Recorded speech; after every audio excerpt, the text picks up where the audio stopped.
Batch details, यानी कि chapter number हमारा जो 23 है और उसका नाम है बैच डिटेल्स। यानी कि बैच डिटेल्स का मतलब होता है कि बैच का मतलब कि नंबर, जिस प्रकार से अपन कोई भी जो दवाई वगैरह होती है या कोई सी भी जो प्रोडक्ट वगैरह होता है उसको अपन पहचान कर सकते हैं अपने बैच नंबर से।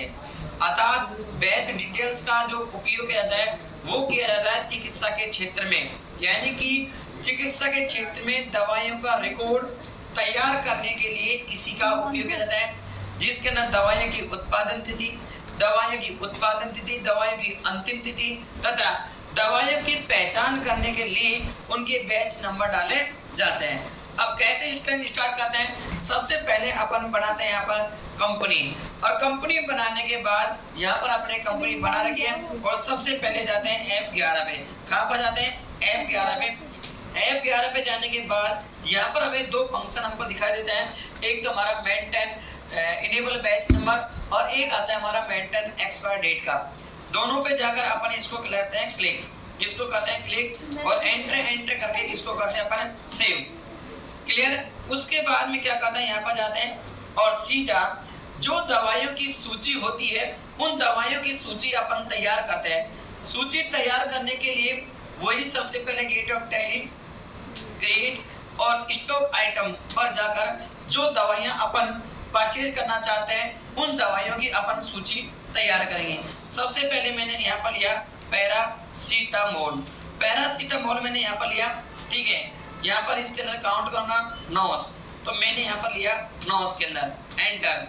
उसके बाद में ध्यान रखना मेडिकल वाला चैप्टर पढ़ रहे हैं तो इसके अंदर एक तो मेंटेन बैच नंबर, एक यहाँ पर मेंटेन बैच नंबर, दूसरा हमारे पास में आता है यहाँ पर मैन्युफैक्चरिंग डेट उत्पादन तिथि, तीसरा आता है हमारे पास में अंतिम तिथि।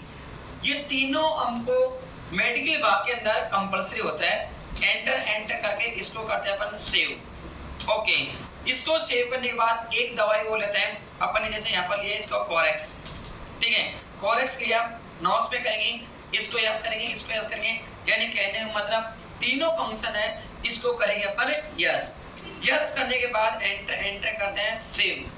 उसके बाद जब दवाइयाँ खरीदी जाती है तो इसका अपन रिकॉर्ड तैयार करते हैं। यहाँ पर एक सबसे पहले गेट ऑफ टैली, वाउचर और परचेज, यहाँ पर डालेंगे अपने सप्लाई इनवॉइस नंबर, बोले तो बिल नंबर डाला, एंटर किया। जिस पार्टी से अपन माल परचेज कर रहे हैं उस पार्टी की अपन को बनानी पड़ेगी लेजर, Alt+C की सहायता से।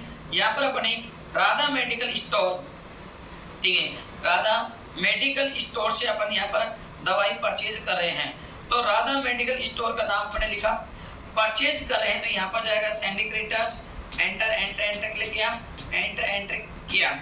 उसके बाद यहाँ पर इसके नाम डाला, एंटर किया। उसके बाद जब यहाँ पर परचेज होता है तो परचेज की लेजर बनाएगी Alt+C। परचेज जो हमेशा जो होता है वो हमेशा किसके अंदर जाता है? परचेज अकाउंट के अंदर। किसके अंदर जाता है? Purchase account. एंटर। यहाँ पर नेम ऑफ आइटम, उस दवाई का चुनाव करेगी जो दवाई अपन खरीदना चाहते हैं। जैसे अपने परचेज किया पैरासीटामोल का, ठीक है। जब पैरासीटामोल का परचेज करें तो उस दवाई के जो बैच नंबर होते हैं उनकी पहचान करने के लिए उनके बैच नंबर यहाँ पर डालेंगे। बैच नंबर हमने ये डाल दिया APR, ओके। उसके बाद में यहाँ पर कितनी संख्या में आप दवाइयाँ परचेज कर रहे हैं उनकी संख्या डालेंगे। दवाई के जो रेट है वो पर डालेंगे, यानी कि 10 पीस 20 रुपए के हिसाब से 200 रुपए का हो गया। उसके बाद यहाँ पर हमने डाला यहाँ पर इसकी मैन्युफैक्चरिंग डेट, इसके बाद यहाँ पर डाला हमने इसकी एक्सपायर डेट 1/3/2023, यानी कि इस दवाई की जो अंतिम तिथि है वो है हमारे पास में 31 मार्च 2023, यानी कि इस दवाई का जो उत्पादन हुआ था, ठीक है, वो हुआ था अप्रैल 2021 और ये दवाई जब एक्सपायर होगी तो 31 मार्च 2023 के अंदर एक्सपायर होगी। एंटर करके इस प्रकार से अपनी जो दवाई होती है इन दवाइयों को अपन इस प्रकार से परचेज कर सकते हैं।